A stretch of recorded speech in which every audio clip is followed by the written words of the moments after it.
we're bathing in your glory, because otherwise they wouldn't be here if it wasn't for you. For those of you here for the first time, it's very simple.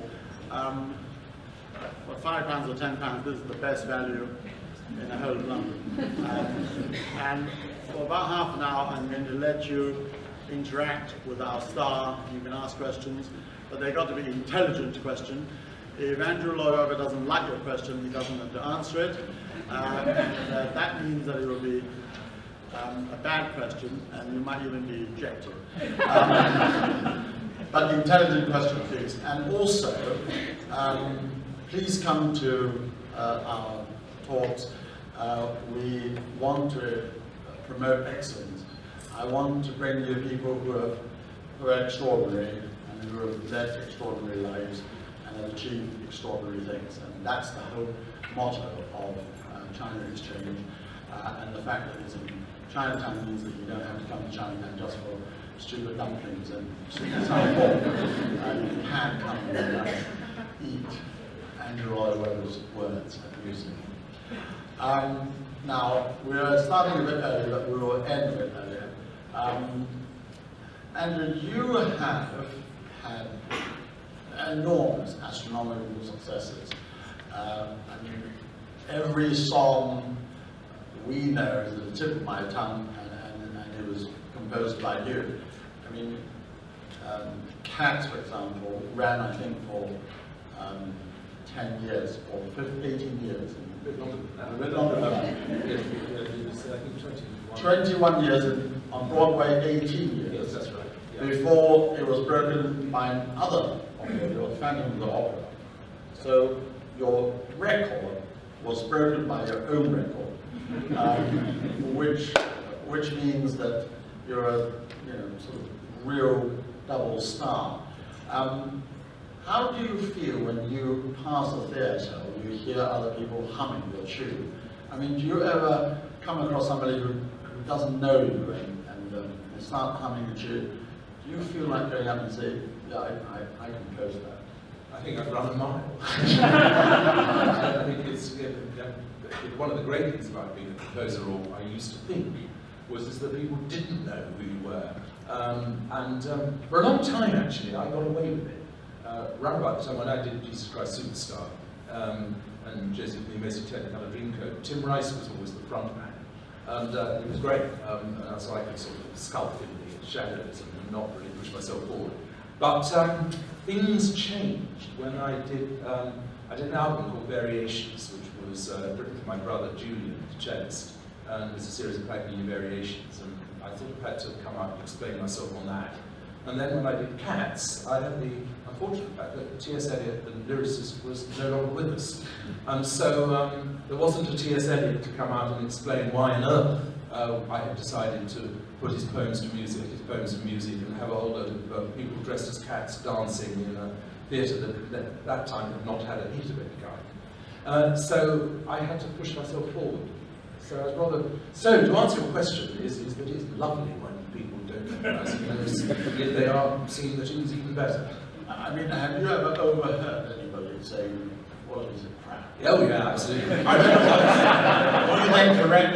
One of my favourite ones was when I was in the Theatre Royal in Plymouth, and there were two women in front of me, and there's a song in a musical which I read called Whistle Down the Wind, called No Matter What. And halfway through, with No Matter What, these people turned to each other and said, I don't understand why Andrew Lloyd Webber has put a Boyzone song into this musical. So, you hear lovely comments. I remember once when we were in Los Angeles, Tim and I were in a bar during a charity premiere of Evita. And initially, Evita didn't go that well in America. It took a little while for it to take off. But I remember two people coming out of the charity premiere and saying in the bar, they said, it really would be a good idea if they'd ask Eva Peron to this event. But I mean, do people come up to you and start humming? I mean, do people pitch you as well and say, do you mind listening to my voice? I mean, do you get that? No, not really. I mean, I have a rule. I mean that clearly, people want to send me a show or a musical.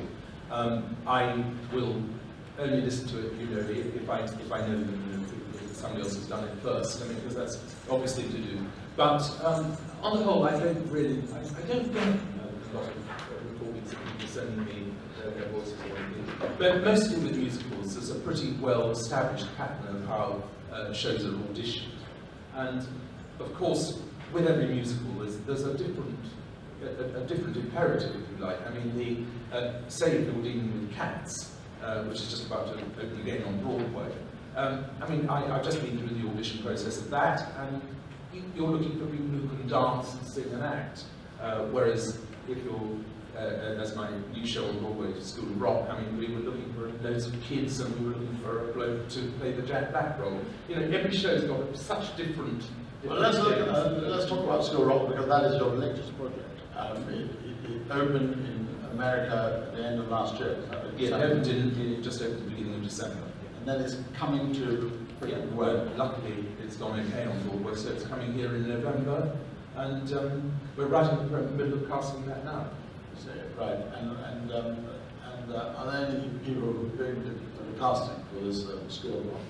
Well, if you're a 10-year-old child, and you've got to play rock guitar, and you've got to really be able to give us the rock and roll. So, anybody any 10-year-olds? Oh, yes. What do you play?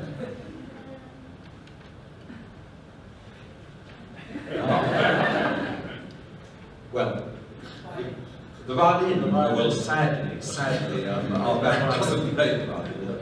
But I played the violin when I was your age, when I was about 3.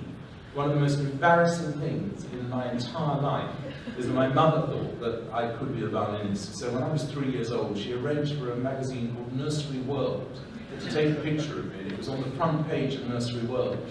Somebody the other day produced it and said, I think you might like to see this. You came from a very musical family. I mean, obviously, Julian is a great cellist and so forth, and you played the violin. And in your family, was there always a musical, very strong musical atmosphere? Yeah, no, I mean, we had a flat right above South Kensington Station. It was a rented flat that my granny rented it at. And there was Julian and myself, and my mother then developed a pianist called John Lill, who went on to win the Tchaikovsky competition. So there was him and my father playing the organ, and I pity the neighbours, I really do. But John Lill was playing. Yes, he was fantastic. He was the first Englishman. So first Englishman to win the Tchaikovsky competition, and of course he was a bit older than me, but I learned a lot from him because when he was learning music, I used to turn the pages for him. Oh, right. And so sometimes I'd come across, well, I learned about Prokofiev through John.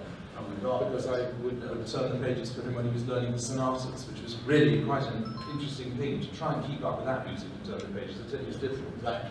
But I did turn the pages for him once for an avant-garde composer in the Wigmore Hall, and I think I better be careful about naming the name of this composer. And anyway, I turned the pages, and I turned over the pages twice. You know, that nightmare for everybody. If you turn the pages of music for anybody, that nightmare. John went on playing regardless, you know, and I thought, oh my God, what's the composer going to say? The composer ran up to John afterwards and said, that was the greatest performance of my piece I've ever heard. So that just shows you something. I'm not going to name the name of the person. It's terribly famous. Stockhouse. Yeah, brilliant. No. Messiaen. You're close, but not quite there. Massive. But anyway, on musical front, you tried to learn the violin, but you ended up with playing the piano. I played the piano, yeah, a bit. I also. You were a very naughty boy at Oxford. Well, after a term, you gave it up. Well, I went to learn music. Well, that's not exactly right either. I went up to Oxford when I was just 17, and the problem was that I'd met Tim Rice. And Tim Rice was 5 years older, he's 5 years older than me. And do you know what? I was a term at Oxford, and I realised, you know, I got myself into the theatre there pretty quickly. And I realised that there was nobody as good as him. And you know what it's like, when you're 17, he was 20, 21, going 22, and I thought, you know what, he's got a job, he was working at that time, Korea My Records, and I thought, I'm going to lose him. And it was a very difficult decision. They gave me a year off, because I was very young to get to Oxford. And I was much too young really to... What did you read? I read history. They gave me a year off, and during that time, we really started to write together properly. And I just took a gamble that it was worth not getting back. And I know I would, in many ways, if I'd been older, I think I'd have got something much more out of Oxford. But at that time, I knew what I wanted to do. And it's one of those things, I guess, you are really lucky in life if you know what you want to do. And I've been incredibly lucky, because not only have I known what I wanted to do, but I've been able to make a great living out of it and been successful and been able to indulge my other love, which actually is history and art and architecture. So I feel very fortunate, and I think Oxford would have been a great place for me almost now, but not then. Why don't you go back? Well, because I've got always got something to do. But I mean, you, as a result of your love of art, you are well known to be a huge collector of Victorian art. There was a very famous exhibition at the Royal Academy not so long ago. And I've been to your home, and it's absolutely swimming in the most wonderful Victorian art. I mean, do you wake up every morning, not get tired of it? I mean, you just love looking at all these pictures. Well, I don't get tired of it. I mean, funny enough, I was on my own last night, and one of the things I love doing is actually looking and seeing the pictures. I mean, when I was sort of 15, which is when I got my first interest in Victorian art, I mean, Victorian art was considered to be, I mean, beneath contempt. I mean, it was, I mean, my art master, you know, absolutely could not believe it if one said one liked Pre-Raphaelite. So it was great fun. I always kept writing essays saying that the only things to see in the Tang gallery are the Millets and the Norman Hunts and all this. And we used to get gamma minus regularly, and it was huge fun. But I genuinely fell in love with the pictures, really through architecture. That was where I came to it first, because architecture is, I suppose, my first love. And in Westminster Abbey, I mean, some of the finest stained glass is Victorian. And it's a hop, skip, and a jump from there to say, what else did these artists do? And of course, I found the Tate Gallery, and I just genuinely love Victorian pictures. And I do accept that to a lot of people, they still are slightly on the margins of art. Why do you think that is? Because they're too almost chocolate box, right? I don't think it's that. I think because, I mean, there are some very, very bad Victorian paintings which are chocolate boxy, which are exactly like there are bad paintings of all periods. But I think what really happened to Victorian art was the First World War, and the sort of imagery that Victorian art created seems so out of the time to a generation that had lost all their young men. That, I mean, for ages, I think people thought that it was totally and utterly irrelevant.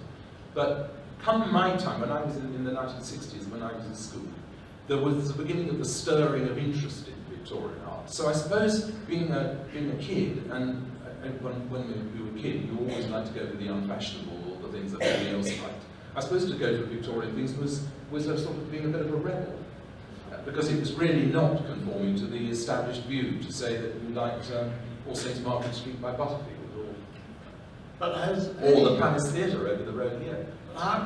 But has any of these Victorian paintings inspired you to write anything? I mean, I can't think of it. No, I mean, I don't think a painting would inspire me to write, but I do find looking at them and seeing them, and some of them are really very extraordinary.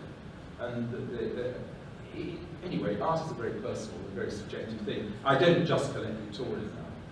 When you wake up in your bedroom, which I've not seen, what do you wake up to? What do you wake up to? Well, actually, our bedroom has has a whole load of paintings by an artist who was truly unfashionable, called Atkinson Grimshaw, who used to paint moonlight.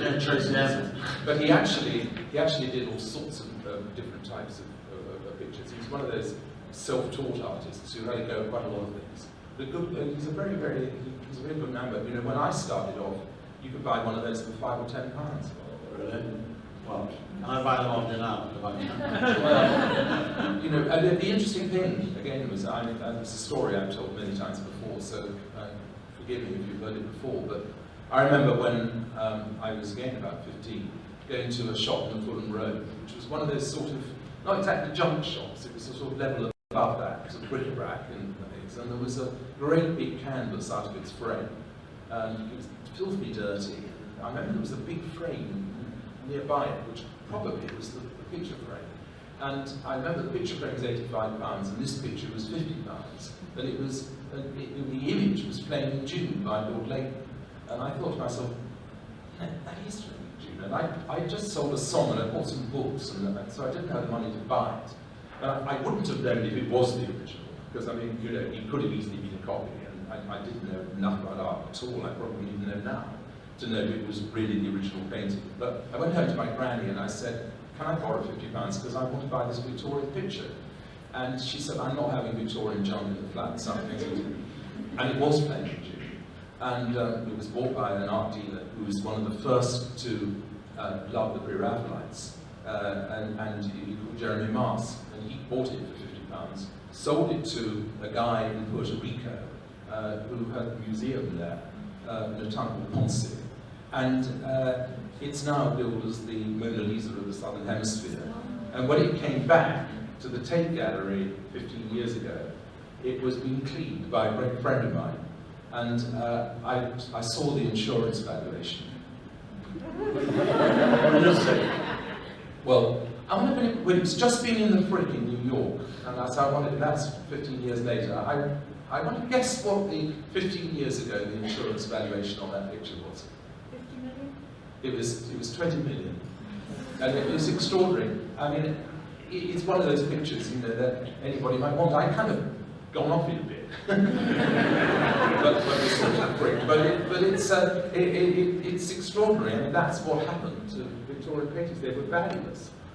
But I mean, that is obviously, as you said, Mona Lisa. It's a real icon of that Victorian art. Yeah, it is. I mean, I think it's a great picture, but it's not worth that. If you say orange, that's what I think. Orange, yes.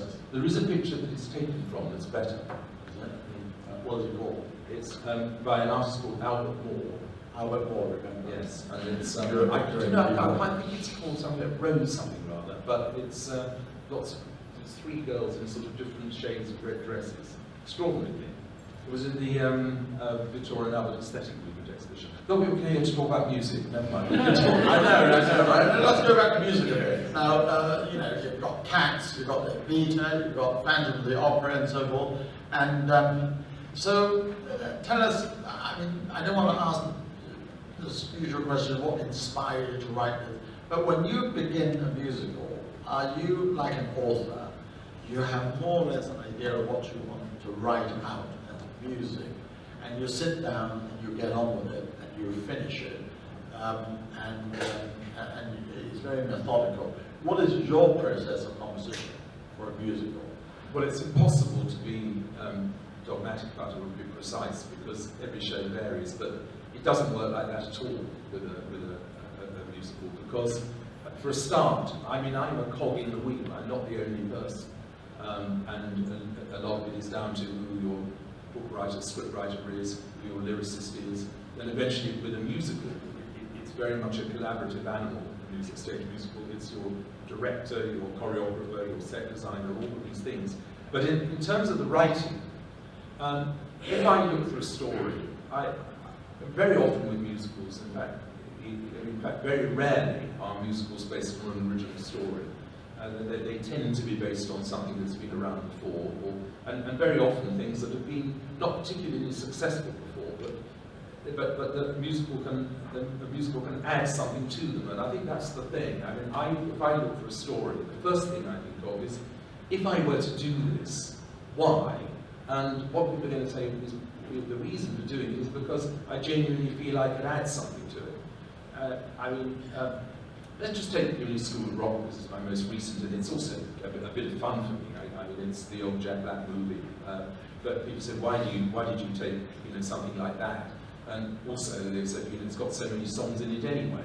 Well, one of the reasons I took it was because actually, when you look at it, it hasn't actually got very many songs in it. It's got lots of little fragments of rock songs that wouldn't work in the theatre. It's got one song in it which we kept, which we could possibly lose, which was an original one for the movie. But the reason for doing it was because I felt that I could add something to the depth of the story.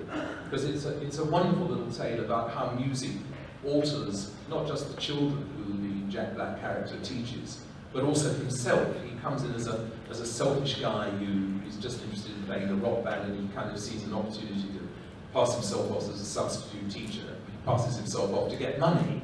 At the end of it, he's actually learned through these children that these children can be better than him, and that so it comes to the point where they're all going to play in a big concert at the end, and he says, no, it's got to be your music, not mine. And so I felt that there was a story that I could add in a small way, because I mean, School of Rock is slightly me having fun again and going back to my days of Joseph and Amazing Technicolor Dreamcoat and rock and roll and all of that. But that's why I did it. And if I'm looking for a story, I'm looking for stories right now because I want to get on and write something new.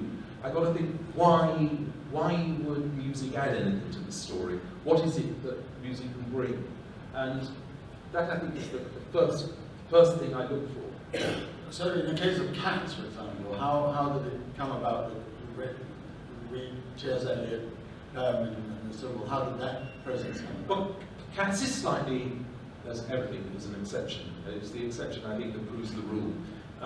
When I had been writing with Tim Rice, the 3 musicals we did, and there were only 3 actually, the 3 musicals we did together, we would come up with the story together and probably sketch it out, what sort of thing we wanted, but then the music would come first and the lyrics second.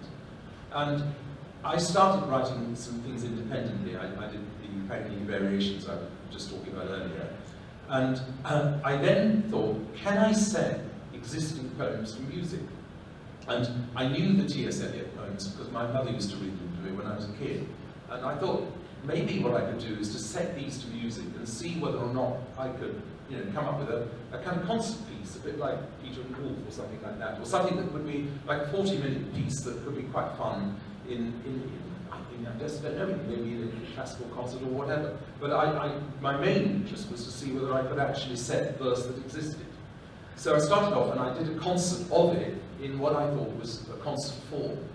And Valerie Eliot, who was T.S. Eliot's widow, came to it. And she came armed with a couple of poems that weren't published. And she also came armed with something which I didn't think I'd ever see, but was a letter from T.S. Eliot to somebody else, enclosing a poem about dogs and cats, but with an idea for an event that was going to be about a special event called a Jellicle Ball, and that eventually, as a consequence of that, one cat would be chosen to go to the Heaviside lair. And with that, I mean, the strange poem, even with lyrics, which we use in the show, about going over the Russell Hotel in a big balloon, as it was his original idea. But with that also, she brought a poem about Grisabella the Glamour Cat. And Valerie said to me, Tom didn't include this poem in the book because he thought it would be far too sad for children.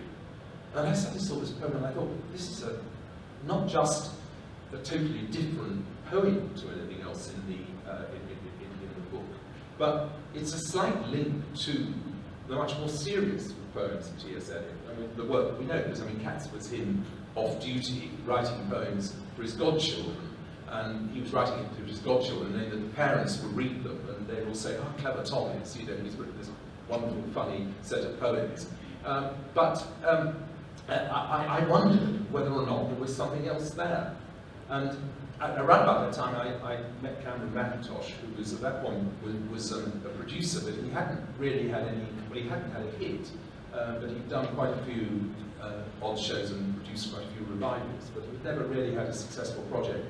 But we got on very well, and Cameron said, "Well, why don't we take this story and take the whole thing to Trevor Nunn at the Royal Shakespeare Company and see whether or not it was an entertainment that we could make out of it." And then armed with the idea that there was this event and that it was a Jellicle Ball, and we thought, gosh, one thing that Britain has never done is a dance musical.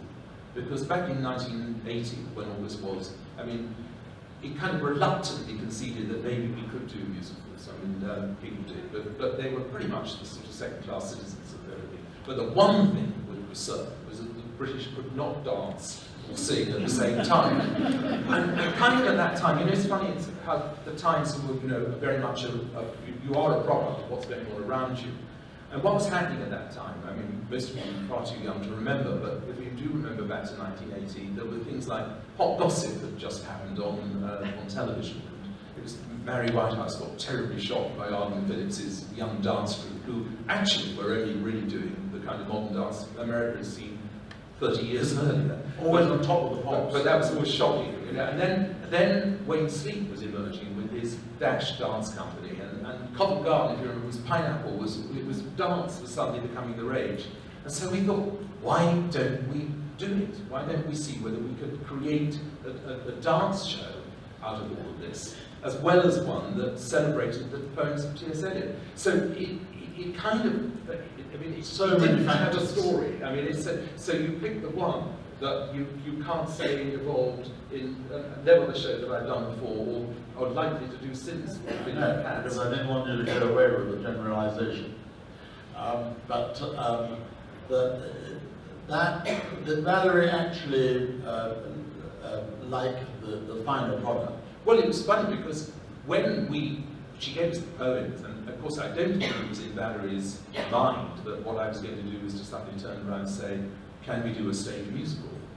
So when Trevor Nunn said he'd like to come on board, and the team was sort of beginning, I obviously went round to see Valerie at her flat in Kensington, and obviously popped the question, I mean, would you consider us being allowed to do a musical based on not just Cats, but also dipping into the more serious poems of T.S. Eliot?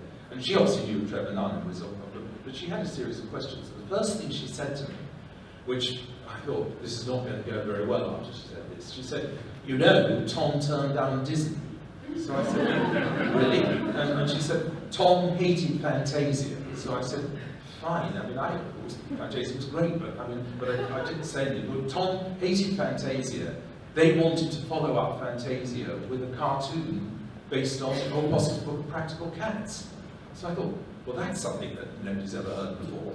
And I mean, it obviously was true because she told me, but she said, so nothing happened with that, she said very firmly. So then she said, and Tom would not like her cats to be turned into pussycats. So I said, well, so you think that what would happen is Disney would have turned them into pussycats? She said, yes, Tom thought that, didn't like Fantasia, so he said no. So I thought, well, what do I do? I thought, Valerie, so I thought I'd better pop the question. I said, well, tell me something, Valerie, have you ever seen a television thing, which the Kenny Everett show with a group called Hot Gossip? And she said, Tom would have liked Hot Gossip. So I thought, I'm beginning to win. So I said, well, that's the kind of character we're talking about. She said, now we can begin. She said, yes, Tom would have liked that.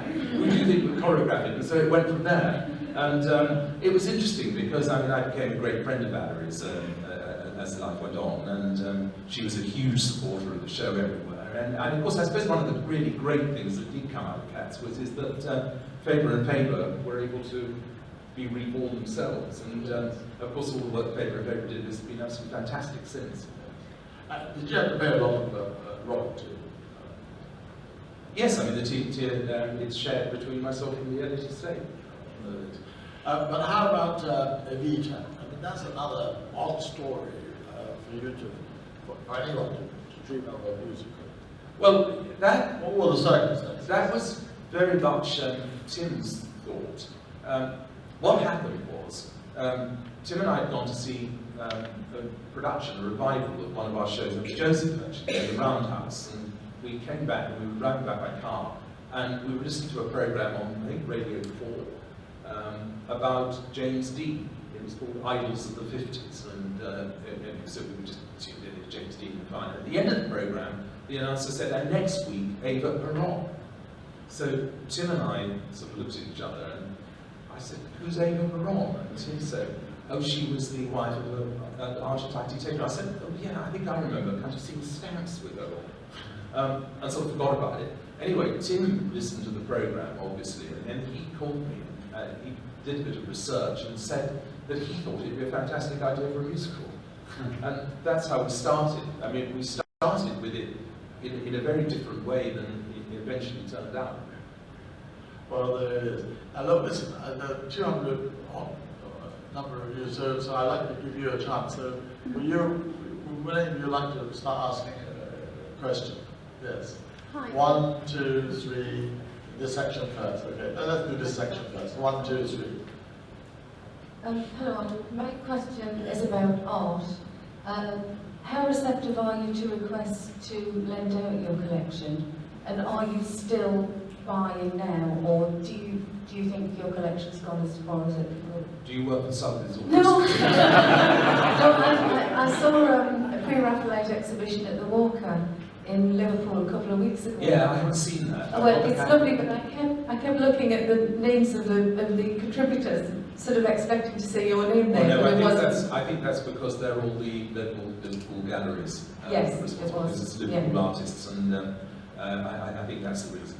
No, the answer to your question is yes. I mean, we had the big exhibition of the Royal Academy some years ago now. I mean, 3 of my best pictures are out on loan at the moment. In fact, you can see them around the corner here. But yes, I mean, most of the time, I mean, if they're serious requests, and I always try and lend them, and I try and have as many groups around to see them as want to come. Okay. But I mean, do you not miss them? What does, but equally so. I mean, there's something. I mean, I spent yesterday. I mean, I get so rarely do I get a chance to ever do this. But an absolutely wonderful day. We went to Buscott, in front of it, and I to go and see the Burne-Joneses, the great Rose series, which are in Buscott Park, and with the curator from the Tate of the Burne-Jones exhibition that's coming up in 2 years' time, hoping that maybe they might lend them. It's a joy. I mean, the Burne-Jones exhibition I will lend quite a few things to, because it's fantastic to share a passion. I mean, Burne-Jones, I think more and more people are beginning to realise, was far more influential than perhaps people first thought. I mean, it's known Picasso, for example, wrote an essay about Burne-Jones for his magazine in Barcelona when he was a student. And it's more and more obvious now where beginnings of Burne-Jones influenced Picasso very clearly in the Blue period, and it's a fascinating thing. So, of course, you want to lend pictures to something like that. Of course you do. Make it complete. Yeah. Go on. This section, just 2 other people. Hello. I don't know if you can see me. Work? Stand up if you want. Can I? Alright. Hi. I wanted to say I'm a huge fan, firstly. And I wanted to ask about Phantom of the Opera, because I used to listen to like the CDs and watch the film a lot when I was little. What I wanted to ask is, seeing as it's been made into a film, and obviously it's also a musical stage production, how much involvement do you have in both? Mainly like the film, were you that much involved as much as you were with the musical pieces, rather? And which do you prefer? Well, Phantom of the Opera is a profoundly theatrical piece. I mean, it absolutely conceived of the theatre. I mean, from the very, very get-go, the idea of the chandelier rising up off the stage and coming over the audience is so theatrical. It's difficult to imagine it really in any other medium, which slightly answers the question, I think, about what do I prefer. I mean, Phantom, I was hugely involved with the stage production. Hal Princeton directed Evita before, and I was passionate that he should direct this for various reasons. And it's a show which is perhaps utterly unusual, really, in that very little, in fact, nothing of it was changed from the first preview to opening night.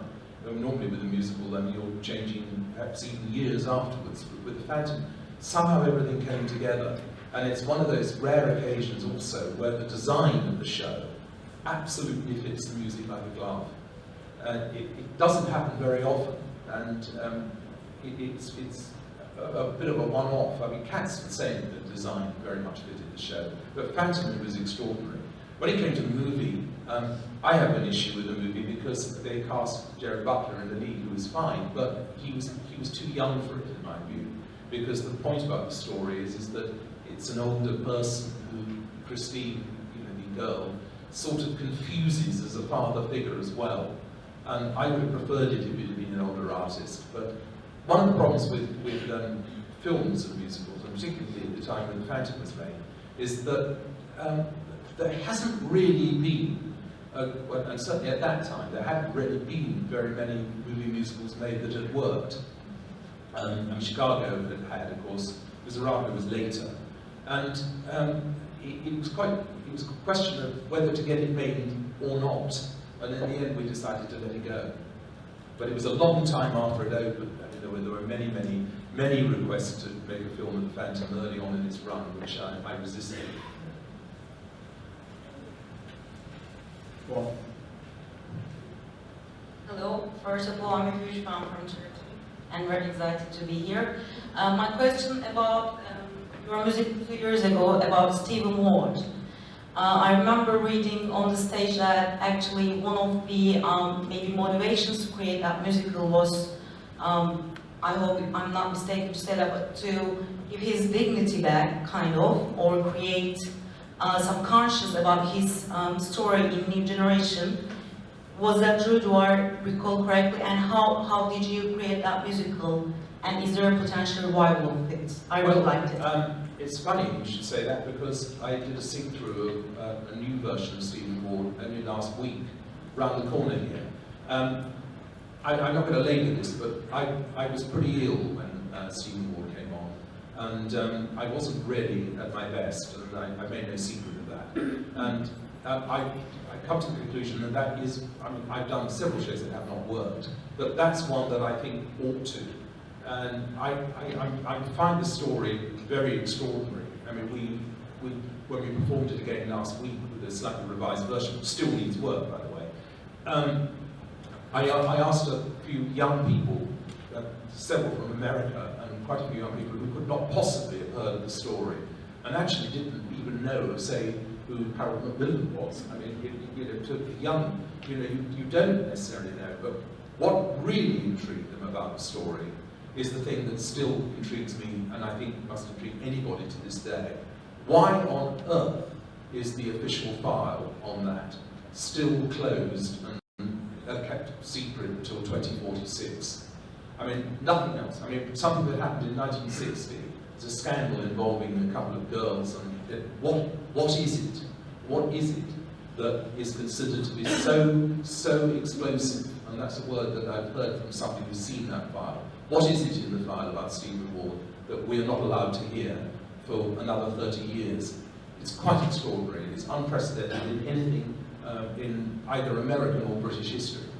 And for that reason alone, I want to revisit the show at some point. It's gone beyond those official secrets exile for 30 years. Well, it went. I mean, in 1960, it went beyond that. The question was actually asked in the House of Lords just recently. Not by me, but by somebody else. And I asked the supplementary question to him. But the minister replied, he said, not only is the file closed until 2046, but it may be destroyed. Well, what do you think?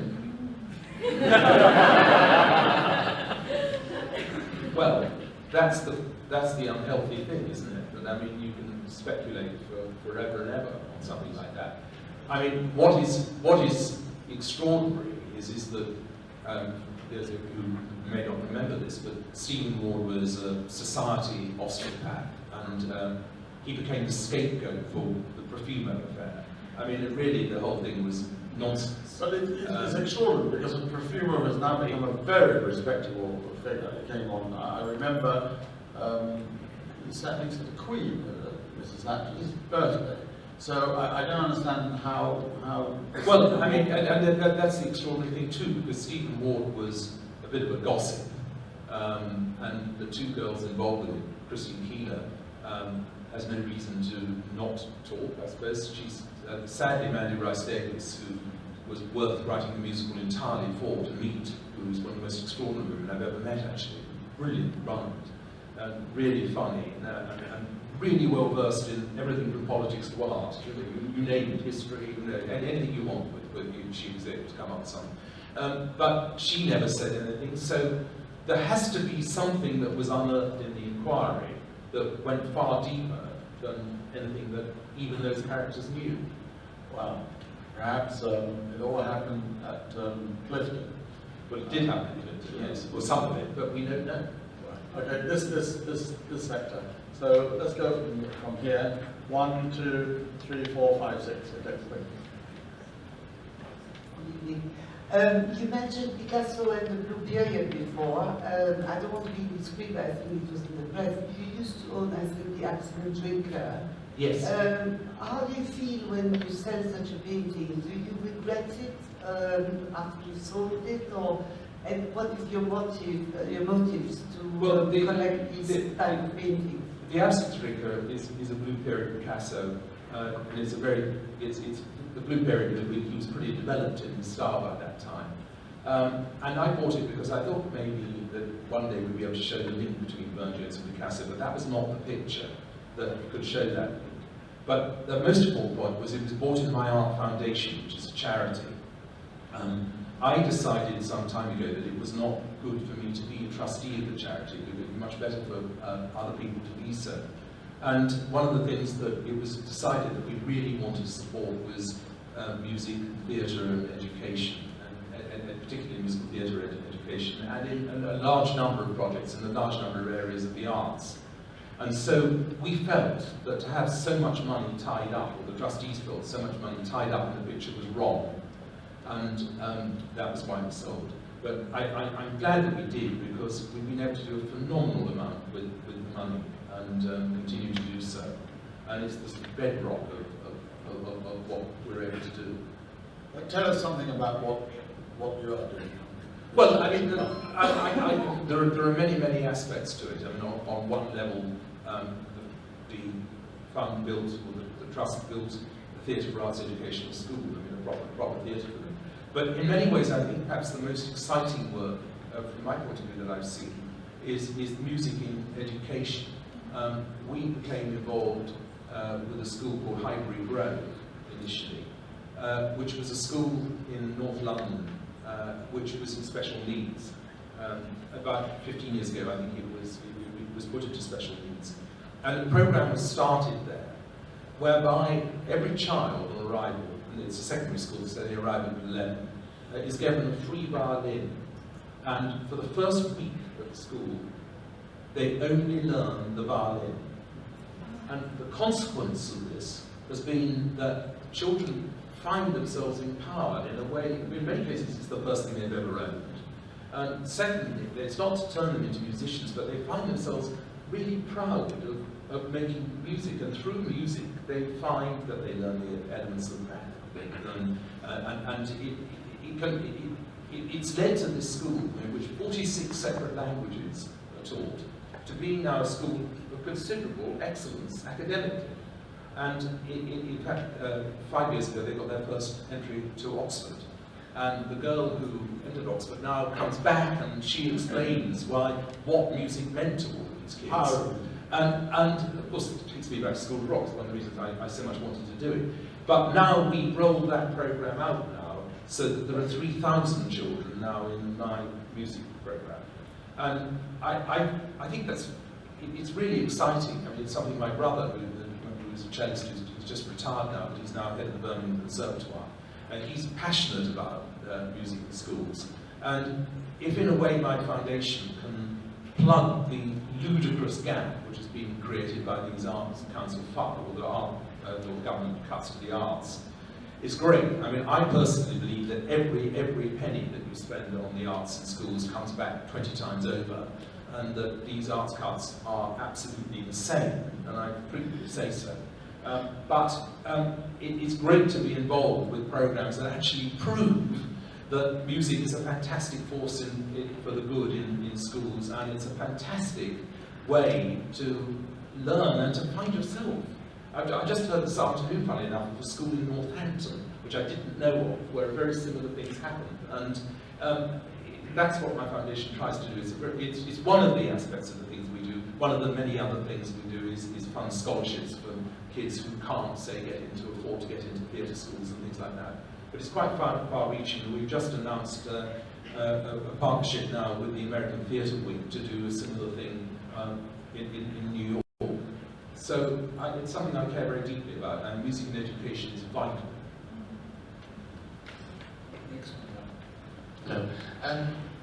For your long time composing, has technology been important to you through delivering scores using MIDI or Sibelius or recording onto cameras or anything like that, or were you always a traditional pen and paper composer?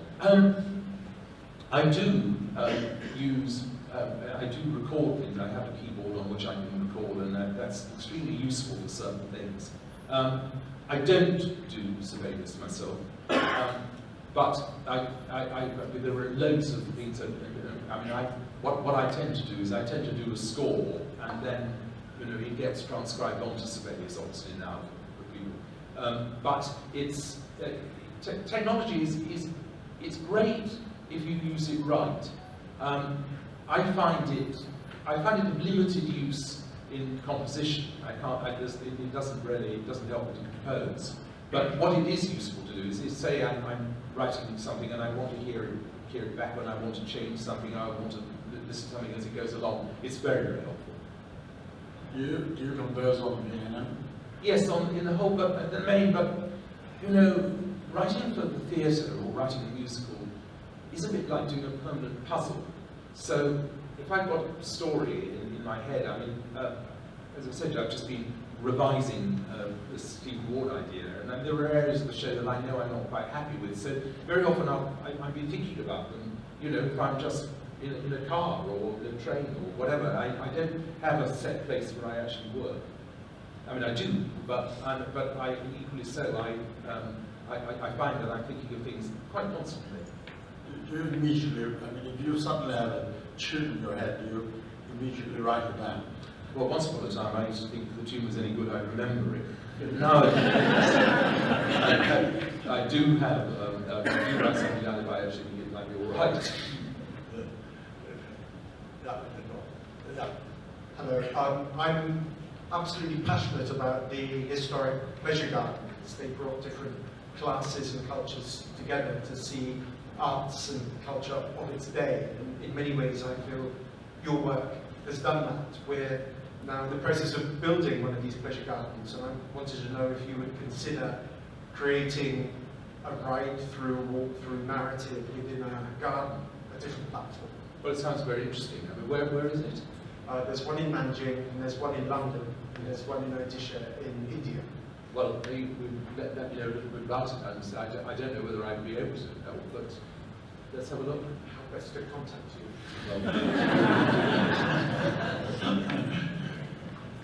With great difficulty. Yes. Hello, I'm a film student in London. I'm a huge fan of your work, and I recently saw Sunset Boulevard at the English National Opera. Never heard the score, and I walked out and I was nearly in tears. It's incredible. Would you be interested in perhaps turning it into a film, because it's just remarkably good? Well, for someone my age to. Well, thank you. I would love it if it was turned into a film, and so would Glenn Close. The problem, of course, is that it's actually Sunset Boulevard, the original movie, is owned by Paramount Pictures. And we are hoping that Paramount will one day say, yes, we'll make it. Let's put it this way. Negotiations are ongoing, but they have been ongoing now for about 20 years. But there is possibly, I think there is a really good chance Glenn really wants to make it. But these movies are, they see, the trouble with the movie companies, kind of like the question you asked earlier, is that they are interested in the big action movies and the avatars and what they can do with special effects and all of these things and this and the other. The idea of making what to them is an art house movie is pretty low down the food chain. And the trouble is that Paramount actually own that one. They don't own the music, which I did, but they own the underlying movie. Well, I'm really, really hoping that we might have a breakthrough there. Hi, it's been a privilege to hear the gestation of your project. I'm a theatre director, and I'd be curious to, my question's around actually China, since we're trying to exchange. I spent a couple of years in China seeing how they make musical theatre in China, in their drama schools, etc. And they study the West, they don't sort of create their own works yet. is there a way that, how do you see British musical theatre interacting with Chinese musical theatre and maybe creating really amazing musical shows just for the Chinese market, potentially? Well, I've been involved with musicals in China now for very nearly 25 years. It would be 25 years. And in fact, I think the first time The Great Hall of the People was used was for a concert that my company put together. And I have frequently been, in China and talked about this issue a lot. I'd be fascinated to know how you found the state of the drama colleges there. One of the first things that I said when I went to the Shanghai Grand and we did a forum rather like this there, was that it does seem to me that rather than looking to Western musicals, it'd be great if that there could be a homegrown Chinese project in the same way as obviously composers like A.R. Rahman, have been so fantastic for Bollywood and for India, and he not write Slumdog Millionaire, but he's written some really fantastic scores, which are very much his own. It would be great if there was a composer and lyricist who came out of China to do that. I mean, this is quite a long and interesting topic because, as you know, and you know, David, many hundreds of theatres have been built in China, and there's really nothing to put in them.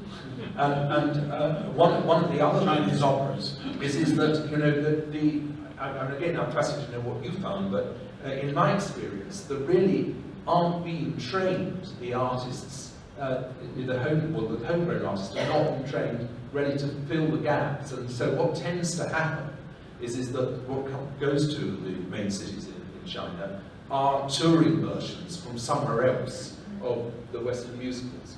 I mean, I find it all fascinating because, we had a forum about five years ago in London where this came right up, and there was a delegation from China. It was a full delegation, in which we said, you need to concentrate now on getting a homegrown culture and also concentrate on creating the artists.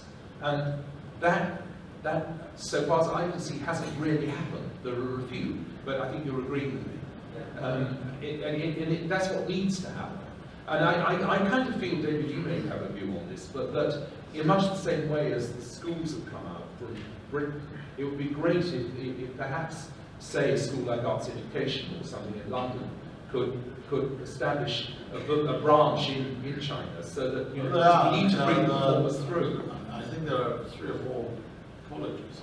Harrow is in London. I think some other colleges are in Shanghai and so forth. The only problem is that, of course, modern China would have had 60 years of closure, as it were, on culture. So we've had a lost generation of artists. But Chinese serious music, I mean classical music, your musicians are second to none. Playing Western music. Yes. That's the problem. But there are 2 issues on that. One, you need to develop the artists. Of course. They're just really important. And secondly, it's very important to not try and aim Western musicals if you're Chinese. Well, I mean, that's the problem. I mean, even Lang Lang or Liu and Di, when they have to supplement the perfunctory Chinese pieces, their recital and so forth, they all sound exactly the same. And when they sound a little bit better, they sound Western. It's very difficult because we haven't had 60 years of, we've had 60 years of sort of silence and resistance. So it is a little bit of a problem. But I'm sure that in 200 years' time we might catch up. Right, this section, because nobody's asked, so it's either a dumb section or is it... Okay, go on. Firstly, thank you, Lord Lloyd Webber, to come today. And my name is Bai. I'm a huge fan of the Phantom of the Opera. I was born like 3 weeks before the premiere day, and then the first time I heard it is actually was 8 years old in China on TV. Saw the music video, and I couldn't even speak English at that time. But the music just like in my head all the time. And also, my favorite band is a metal band from Sweden called Ghost. They are also get inspiration from Phantom. They wear masks and costumes on stage, very interacting and very theatrical. And so I always feel this special bond with Phantom. And my first question is, so which song was the first that you written in this musical, and under what kind of atmosphere? Like, was it when you're reading the novel, or like when the music coming out from your head? Like, what was it like? Yeah.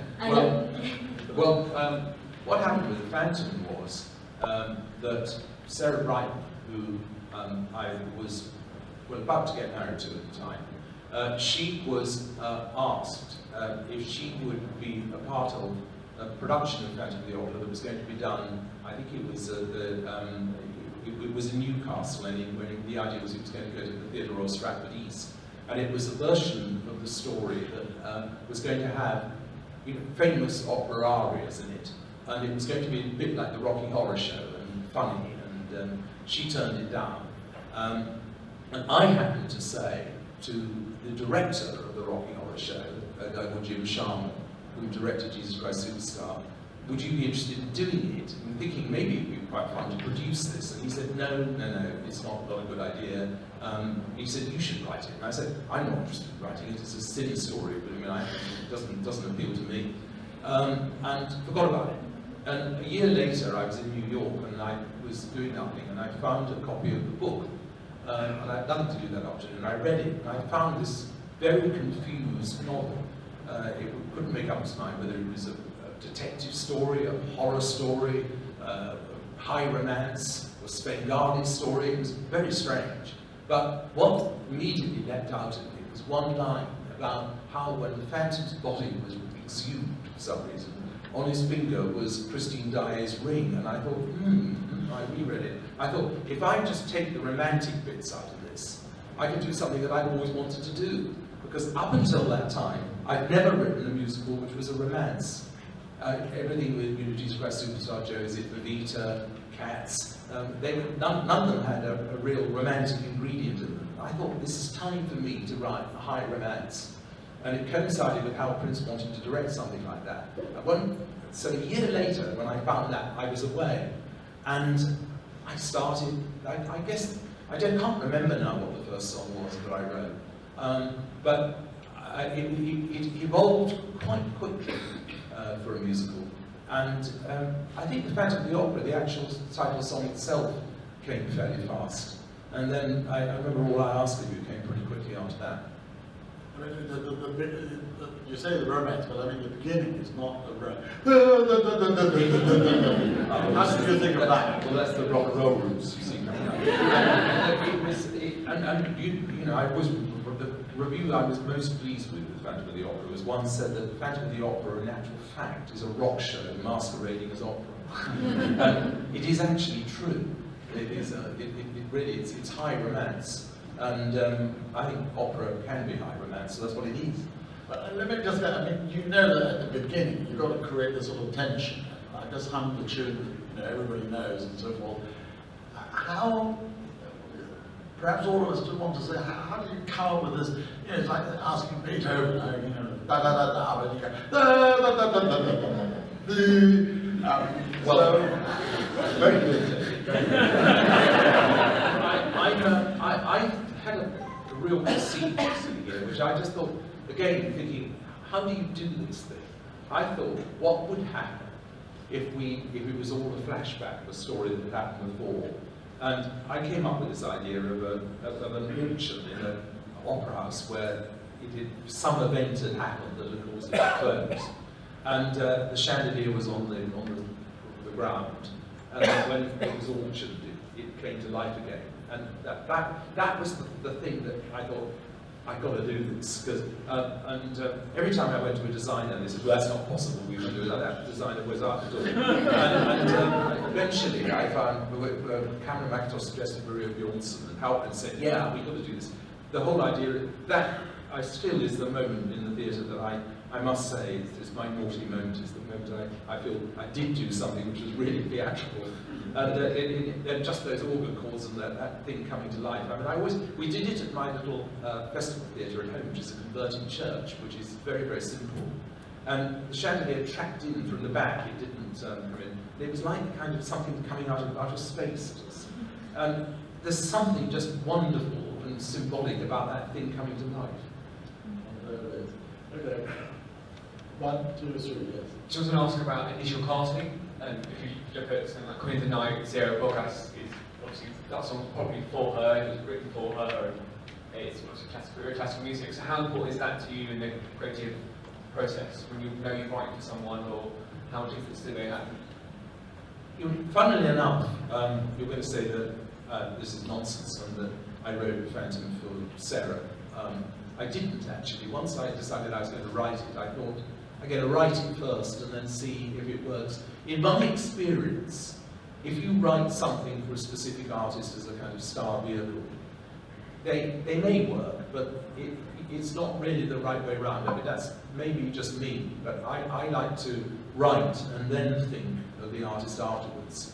On 1 or 2 occasions where maybe I've thought of somebody or somebody's been almost cast before, I think it's been less successful than when I've written. And that's really very rarely. So in general, I like to write and then cast afterwards. You have shaped the landscape of musical theatre. I was watching the Tonys recently and I'm seeing some quite progressive stuff there. What do you think the future of musical theatre is here? Well, I think it was just over a year ago, almost to the day, when I saw the second preview of Hamilton in the public theatre, Joe Patt's public theatre, before it moved to Broadway. And in answer to your question about technology, I very rarely tweet, and it was one of the few occasions where I said that I thought that I'd seen something truly original and new in the 50 years old that I've been in the theatre, and I really believe that. I think it's extremely exciting that something like that has come through, you know, and it raises the bar for a whole area of music theatre, which I find thrilling because it's about time, and it really genuinely is everything that it's said to be. Maybe answer your question. I mean, I think that I was quite depressed about musicals, you know, 2 or 3 years ago, because I felt that, you know, if I heard another kind of sub-tired disco score or another jukebox musical, I mean, I'm not going to mention any names, but there were a couple of shows I went to which were huge successes, and I thought, do you know what, I'm out of my time. This is what I've tried to do is just not happening anymore. And then I saw Hamilton, and I thought, there is a real future. It's great. And it's going to be in the hands of younger people than me.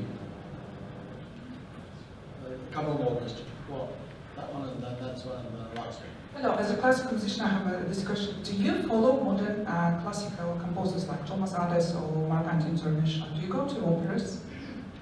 The answer is no. I do. That's to do. No, that's probably a silly answer. There are certain composers and operas that I do go to because they interest me, and I mean, there's a young composer who's just writing something for the Metropolitan Opera at the moment. Who I happen to know through a particular director, Diana Wallace. And so the answer is yes, I am interested, but I don't follow. I don't really follow. I don't follow modern opera per se, but if something comes on that is interesting, then I'll go. Go on. Yeah. Hi. Thank you both for this evening. Great to have both of your work. And I've been encouraged to ask this question by what you just said about homegrown artists from China and original lyrics and original compositions. Because there is a show that has been trying to put forward original Mandarin lyrics and develop original Chinese culture, which is called Shen Yun, Performing Arts, world-speaking classical dance and Chinese music company. Belinda Chada Kate Blanchett, Donna Karan will win to see this show and their fans. But sadly, the British public are being deprived of this because it's not very popular with the Politburo, and they have been spreading misinformation in London, and so audiences are unable to see this. I just wanted to say, would you please consider having and receiving Shagun at one of your theatres, like the Palladium? Well, I mean, that's a big question, because the Palladium is a very, very big theatre, and you have to obviously consider, I mean, with something like that, is it right for the theatre, and I mean, what scale of production it is. Well, we sold out the Lincoln Centre at Radio City Hall in New York. Well, then it might All right, be. okay. It might be, but So listen, I don't think for a moment that the Politburo will stop British audience going to it. I can't believe that for a moment. They did. They wrote to the London Coliseum Yes. and asked them to cancel the show. Yeah, it happens all the time. The embassy writes to a lot of people, but this is the freest country I know, and that wouldn't be the reason. But anyway, okay, good luck. I'm Chinese, but I've seen the show. Is okay. Right, that's a small question. Being a composer of so many wonderful musicals, variation of tunes and melodies, what's your favourite music to listen to when you're relaxing at home? Do you know, it varies. But I suppose if I'm really being truthful, my favourite composer was Richard Rodgers, Rodgers and Hammerstein. I think that his melodies are just extraordinary, and I mean what he's able to conjure sometimes out of very, very small range of notes, when sometimes he didn't have performers who had huge voices or whatever. It's just, I mean, beyond brilliant. But I mean, my interest in music is really very, very wide, and I'm just as at home. What have you heard this today? What have I heard today? Sadly, nothing today. Yesterday. Yesterday, we had Prokofiev's 7th Piano Sonata, which is very hard. I can't remember. Yeah, it wasn't. It was, but it was a very, very jazzy third movement. Well, 7-8 times. Yeah, say 8 times. I can do 7-8 times. Very bad. Richter famously plays that very. The 7-8 time.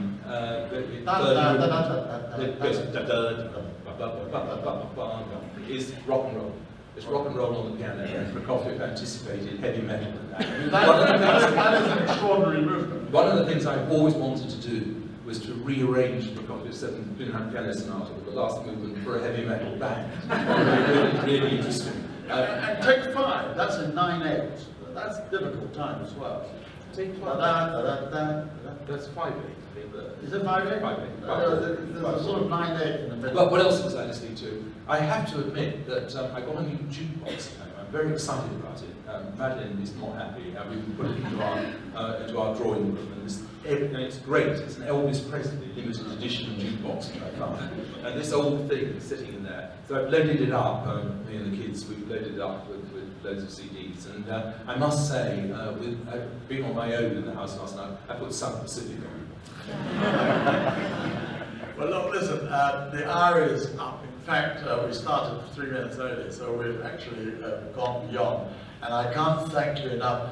And before I ask everybody to join me in applauding an extremely interesting conversation or a talk which you gave us so much information, you might want to end up with just one tune on piano or something. I mean, do you want to do that?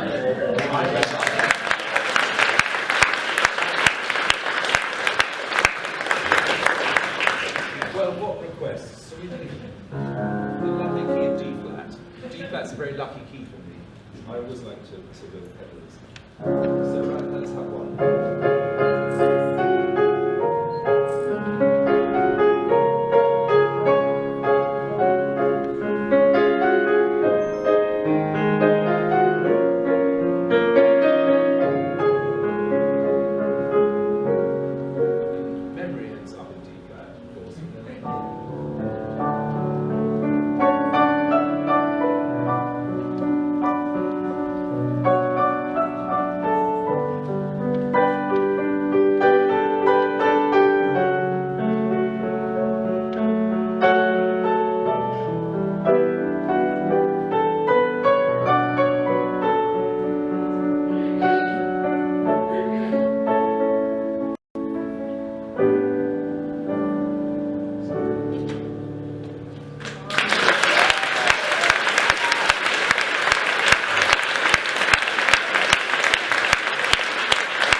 so irritating.